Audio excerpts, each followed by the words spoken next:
tell me why you have chosen sober living versus what I do, which is just the standard, I would say, co-living where I'm renting to the working class. In all of the other businesses I have, and I teach people to grow businesses, it's always about finding your niche. Like you can cast a big net and not get anything, or you can cast that little net and get exactly what you want. Some of the markets I wanted to niche into are not very lucrative. Beforehand, I'll be completely honest with you, I thought it was like a tough crowd. A tough crowd. You know, I didn't think very highly of it. I thought like the people that were running sober living houses were like slumlords. Like that's what I had in my mind. Yeah. You know, because you see everything on we've TV seen it. And, yeah. You know, all those different things. Yeah. Mine, I'm somewhere between $250 a week if they have to share a bathroom with just one other tenant. Mm-hmm. If they have their own bathroom, then that's $275 a week. Okay, so we're about $200 to $230 per bed. $200 to $230 per bed. So what I'm getting for one room, you're getting twice that for one room because you have 2 beds in it. Yeah. Now I see why you don't need 12 rooms. What's up, everyone, and welcome to the newest episode of the Co-Living Investing Podcast. I am your host, Ashley Jeffers, and I have a special guest with me on today's episode, April Iannazone. Welcome to the show. Awesome. Thank you so much for having me. You're very welcome. So, interesting story. I've never met April before until this podcast. So I saw a post from you a couple weeks ago that was so interesting to me. When I saw the post, I said, I got to have April on the podcast. And so on this podcast, we're going to focus on the different niches in co-living investing, in room rental investing. And so what you had posted about was the way that you are diversifying your, not only your investing portfolio, but your room rental portfolio. And so you were getting into sober living and you were getting into veteran housing.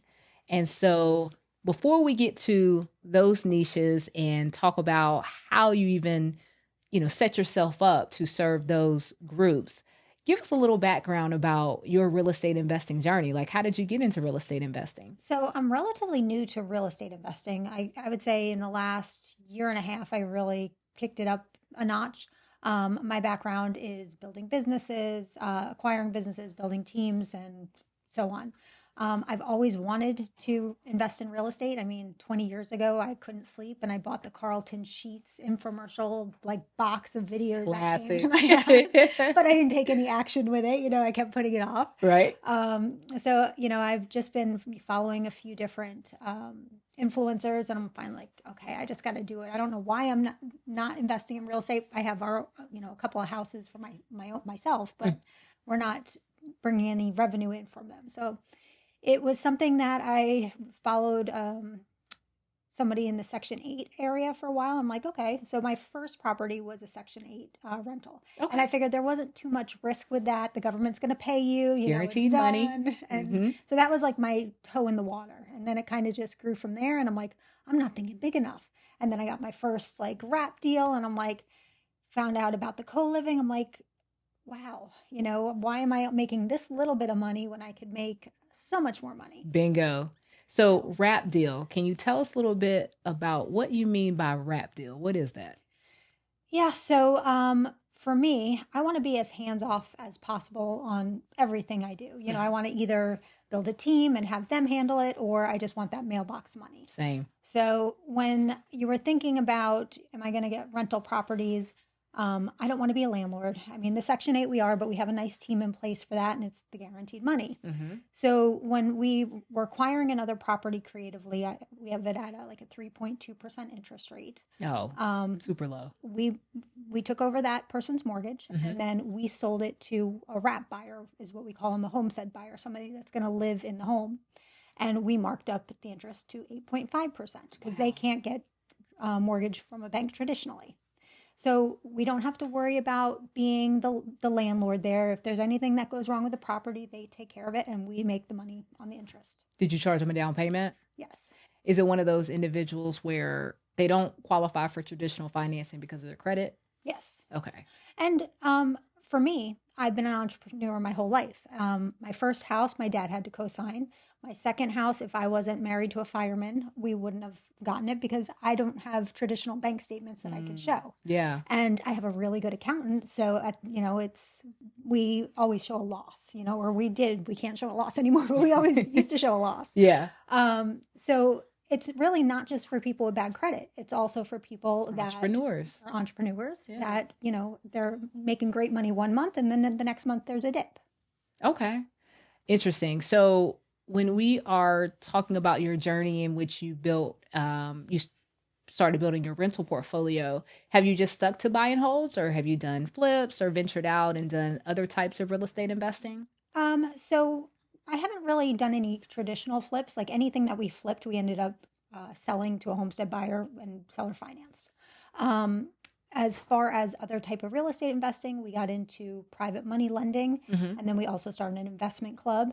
And we did a little bit of wholesaling. I was going to grow a wholesale team for a little while, and for me, it was just taking up too much of my personal time. For So, and it's funny because I'm all about the numbers and where my time's being allocated to. So every quarter we would do reviews and I'd be like, okay, this is taking up too much time and I'm not making, it's taking away from all of these other activities. So then we decided not to move forward with the wholesaling piece.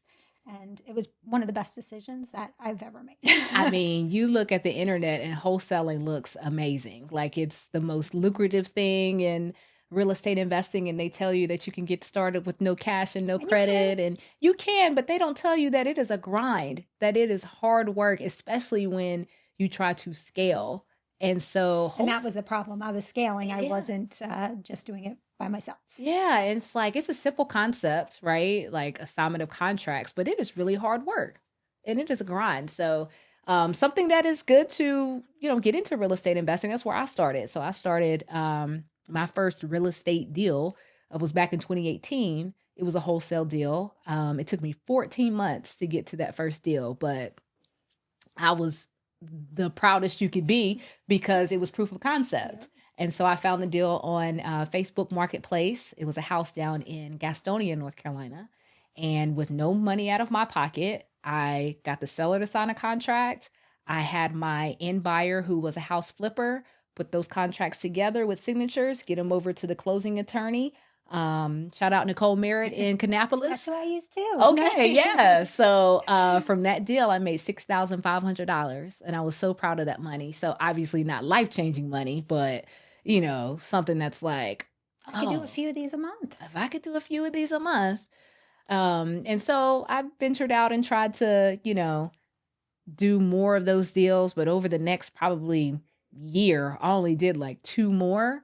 And they were only like 2,500 here and 1,500 over there. And I'm like, this is not worth the time and the effort. See, we were doing decent deals, but it felt like I had to be involved in every single. So I was starting to build an acquisition team, and then I had to take a double look at everything. We had an underwriter, but the underwriter wasn't underwriting. Like there was just, I couldn't leave it alone. Like I want to set everything up and then be able to walk away, and I couldn't do that yet with this. So yeah.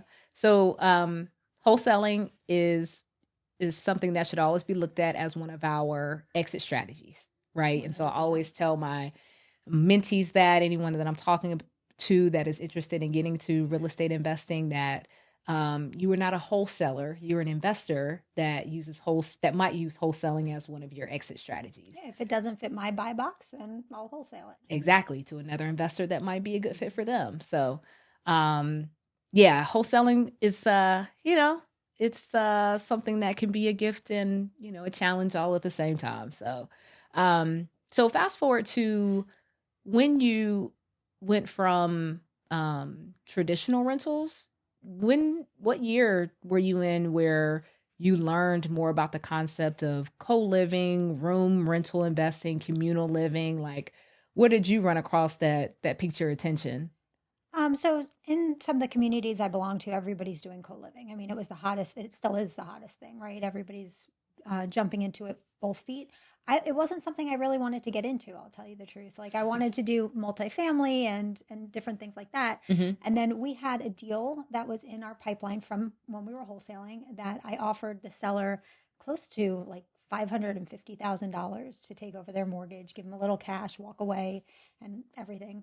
And that was in May. In August, the agent came back to me and she's like, "Are you still interested in this house?" Mm-hmm. And I'm like, not really for that price. And then we settled on a price, but he was in foreclosure, so we couldn't take it over. It was like this whole big thing. Yeah. I ended up buying it for 300 cash. 300,000. Cash. Okay. Yeah, from the 550 or almost 550 I offered him at the beginning. Mm-hmm. So, and it was a perfect house for co-living. So That's I'm like, amazing. should I keep this for myself or should I, change it? Or should I wholesale it? And we ended up keeping it. I mean, if we keep it for the traditional co-living model, it could easily be 12 bedrooms, 3 bathrooms. But with sober living, you don't need that many bedrooms because there's 2 to a room with the sober living. Where's the house located? Actually, it's 15 minutes from here. Okay, somewhere in Charlotte. Yeah. Okay. It could be up to 12 bedrooms under one roof? Yep. How many square feet? This one's 3,200. Wow. So you got a 500, is the ARV, or after repair value, 550,000? Or was that 660? 660? Yeah. And you got it for 300,000. Is that your best deal of the year? Without a doubt. Without a doubt. I think so. I think that's the one. Yeah. Okay, knock that one out of the park. Okay, so you decided not to do traditional co-living, but sober living. Yes. So tell me why you have chosen sober living versus what I do, which is just the standard, I would say, co-living where I'm renting to the working class. And I love that model too. So don't get me wrong. But in all of the other businesses I have, and I teach people to grow businesses, it's always about finding your niche. Like you can cast a big net and not get anything, or you can cast that little net and get exactly what you want. Yeah. I always knew that I wanted to niche down. Some of the markets I wanted to niche into are not very lucrative. And I had somebody at the time that was close to me living in sober living. And beforehand, I'll be completely honest with you, I thought it was like a tough crowd. A tough crowd. I didn't think very highly of it. I thought like the people that were running sober living houses were like slumlords. Like that's what I had in my mind. Yeah. Because you see everything on we've TV seen it. And yeah. All those different things. Yeah. And then from having somebody close to me go through the process, and if you want to be a sober living operator that is doing things the right way and, making the house a place where they could really thrive and grow and, better themselves. So that kind of spoke to me. And it's a lot more profitable than the model you're doing. I've heard. So that's why I'm like, I need to talk to April. So yes, let's get into who's funding this and how do you find these individuals that are in need of this type of housing solution. So let's start there. Like, is there funding available for this, and where do you find those that are in need of this type of housing? Great question. So when I first decided I was going to do sober living, I'm all about find somebody that has done it already, pay them to shortcut you. So that's great 100%. That you're teaching people how to do co-living because, and if you guys need someone to help you walk through and that's done it and done successful, reach out to Ashley. But so I found somebody that was doing sober living. They advertise a lot on the internet and I bought their membership or a mentorship. Okay. And it was, in California, like all their co-living was in California, where there's a lot of money for this type of stuff. Now here, there's not a lot of money. Like the community and the government's not going to pay you for sober living. A lot of it's cash payments from the actual residents. Okay. So there are different programs that we are getting involved in, but some of them are for transitional housing, like people that were incarcerated and then would come and live in the house. Okay. So there's that type of funding is readily available. Okay. But for people that are just coming out of rehab in this area, it's mostly self-pay. So what's the track or the process for someone who is in rehab? And I'm assuming we're talking about those that have an addiction to either alcohol or drugs. So they're coming out of their treatment programs and they are looking for a place to live. You have sober living available.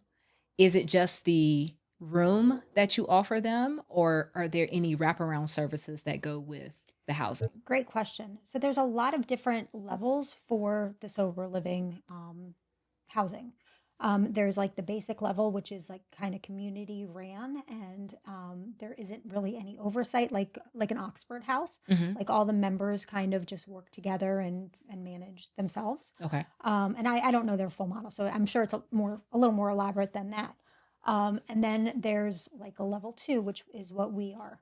And that level 2, I shouldn't say we are. We're getting certified, and we actually have an inspection on Monday, next Monday. Um, and that is where we have a paid employee. There's drug testing. There's like set things that they have to follow. And then there's more level 3 where they provide even more resources. For us, they have to attend so many meetings within a certain time frame. So we do like 90 for 90. So their first 90 days in the home, Mm-hmm. they have to attend 90 meetings, 90 AA or NA meetings. Oh, wow. Yeah. And then there's random drug tests and things like that. But they also have to work together as a community. So there's house chores. And that's why it's actually a little bit better than co-living too, because they have to take pride in the house. We don't really have to have a house cleaner come in. They're the house cleaners, Mhm. taking responsibility for the space that they live in. Exactly. And it Makes also gives them a sense. sense of pride too, Yeah. you know? Yeah, it gives them something to be proud of, right? Exactly. So, are you the house manager? I'm not, no. You So hire I did that hire out. somebody, yes. Okay. And so the house manager in a sober living environment is responsible for maybe not making sure that they attend their meetings, but reminding them So not as to much. attend meetings. So we have an app. So when they actually have to check in on the app that Okay. they are showed up to the meeting. Mm-hmm. The house manager does check all of that stuff, and then if there's any complaints, or if there's any suspicion of drugs, or we just do random drug tests, he would be the one administering it.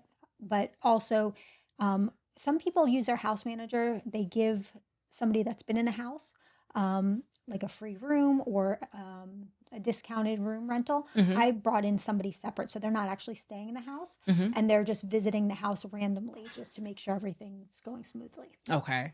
So you mentioned out in California, there's more money there, which out in California, that makes a lot of sense. That is There's money for definitely everything. right. That's definitely an environment where, substance abuse, alcohol abuse is, probably higher if I had to guess versus, here in North Carolina. Right. And so with there not being kind of more funding available to support these individuals with their housing needs, if you're reliant on, so you are reliant on them to pay their own way. So The majority, yes. so they do have to have employment. Yes. So does your screening process look similar to mine, which mine is very traditional to, like, if it was an apartment complex, who is going to check background, who's going to check credit, who's going to check income? Is it a similar screening Not really. process? Okay. No, because honestly, most of these people are not going to have good credit. Same. Yeah. I mean, I check it, but not for scores. Like, I check it, I think, more so as a formality, but knowing that the demographic that I serve is, like you said, is not going to have good credit. So for us, the requirement is that they either have to be employed or they have to be in school. And in school, they have to show that there's some kind of income coming in, or somebody else has to be responsible for that payment. Okay. But part of the recovery process is getting on your feet and, finding a job. So we do want them to have a job within like 30 to 60 days. Okay. There are grants and different things that we're just now starting to learn about and apply to, Mhm. but usually they want you to be in business for several years before you get them, but we are still applying.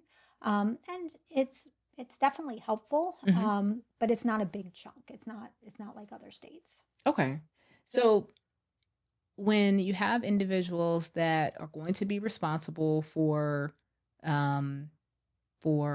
paying their way, paying their rent, how does the process work if they, for some reason, stop paying their rent? Is it similar to my process where we're going to have to ask you to leave, or it's an eviction process? Like, is it the same for sober living, or do you extend a little bit more grace because they are should be focused on maintaining their sobriety while they're trying A to little bit, but build not back their much. lives. Not Yeah. much. Okay.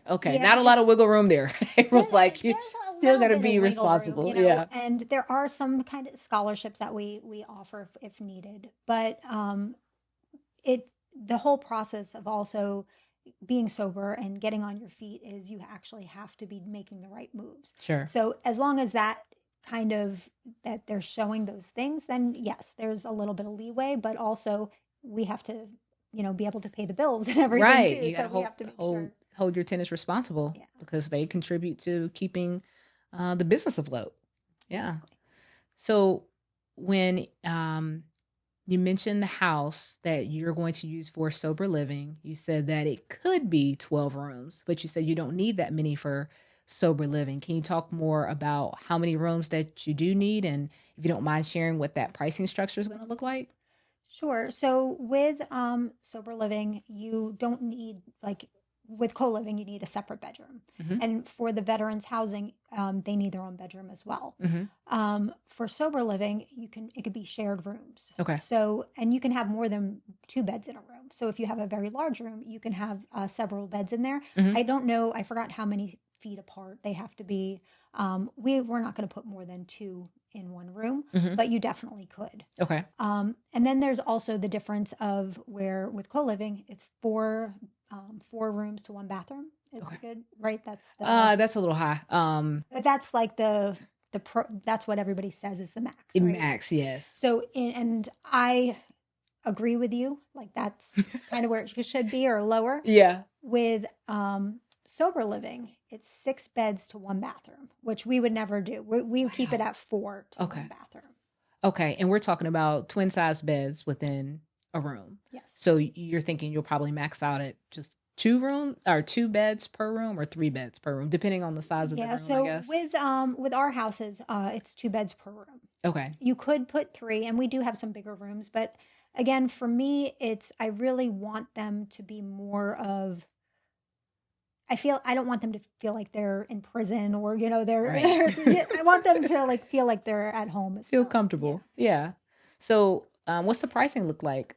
Yeah, that's a good question. We've been kind of all over the place with our pricing. Trying to figure out what's the right because it's kind of new for us here, and it's all over the place what I found out. So like Oxford House, which is, again, they're more community managed. They charge in Fayetteville like $125 a week, which is super low. That is low. Yeah, so we're kind of playing with our pricing still. But as far as Charlotte area, it's close to what you're getting per room. We would get per bed.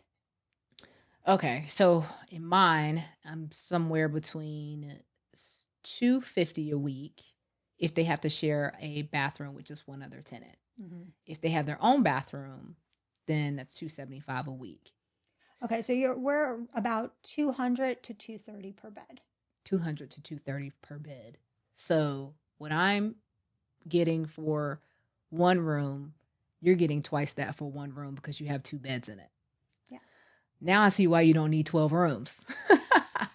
And I think that would be pretty tough to manage 12 rooms under one roof anyway. Well, I'll be honest with you. The house that I was talking about, the one that got me into sober living or got me into co-living, we were going to make that a 12 bedroom. And, then I started figuring out if I want to do sober living there. And that was also one of the decisions that we don't have to build as many rooms. So right now we bought it with a hard money loan, and we have to refinance after all the rehab's done. Sure. So we are permitting 2 more bedrooms right now, and we're converting the half bath into a full bath. So right now, after all the construction's done, we're going to have 6 bedrooms, 3 bathrooms that are going to be legal bedrooms. Okay. So after that, we were going to build the dining room in. There's a den. We were going to build a few more rooms and split one of the bonuses rooms.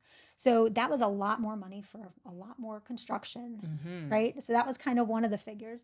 And then we really don't need to build any of that stuff. We can keep it at the 6 bedroom. They have a lot more communal space at that point too. Flex space.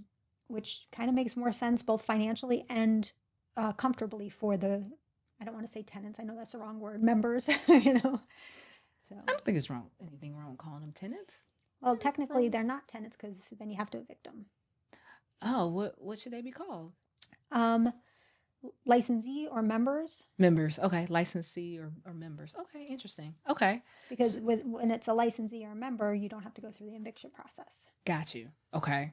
So, your house manager, you said that you have someone that is not going to live in house, but come by periodically when they deem necessary. Yeah. Would you consider doing it in house, like have a manager live in the home at some point? That's originally what I thought I was going to do, Mm-hmm. because that's the only model that I knew previously. Mm-hmm. But I went to another mentor and they have 11 houses and they said, no, they just do it this way. So Okay. I'm going to try it that way because a few reasons. I think it's creates less conflict if somebody's not living in there and they're the ones that are telling you, okay, you got to take a drug test, versus somebody in the house telling you, hey, something's fishy, you got to take a drug test. Yeah.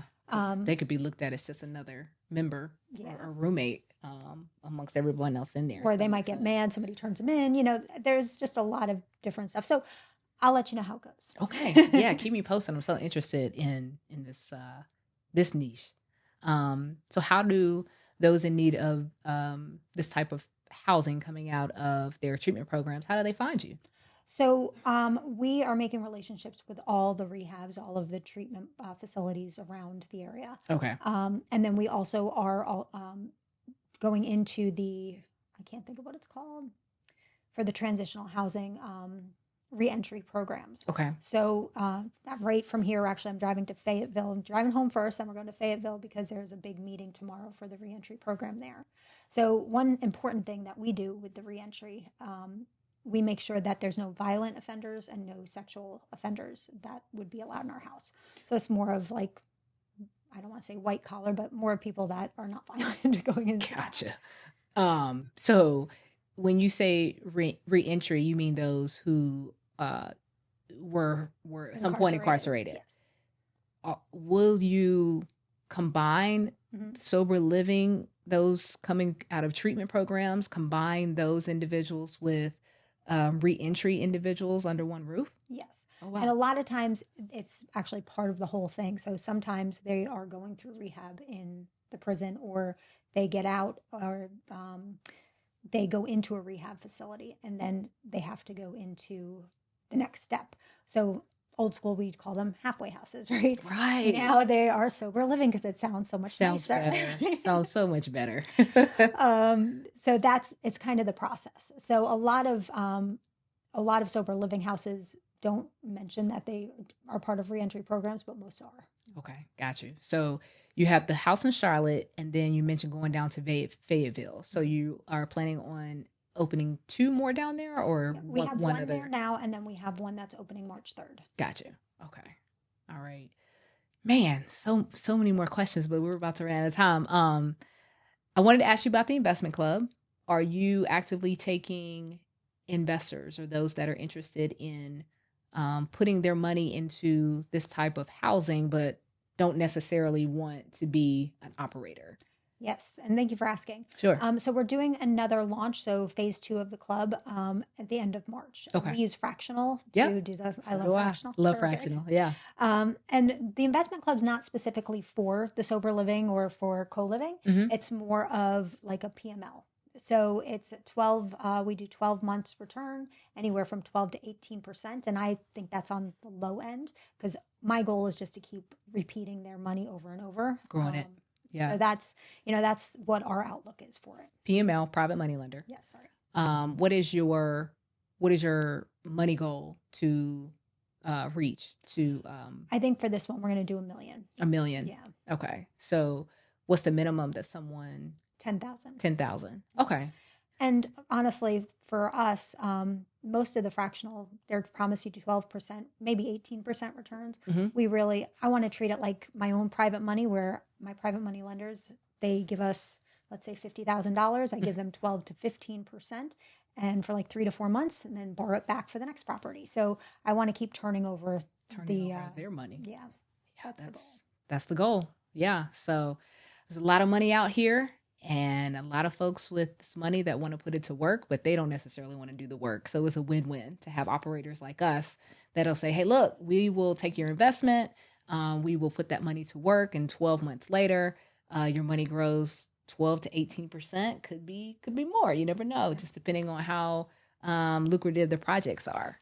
Very cool. And I'm going to just say one last thing. I'm sorry. No, go ahead. Absolutely. I just think it's important for your viewers to know that if it's something they want to get started and they're interested in real estate, money's not hard to find. Like everybody thinks money's going to be the biggest issue. Mm-hmm. The money part is not hard to find as long as you have the right deal and you find the right property. What's the hard part?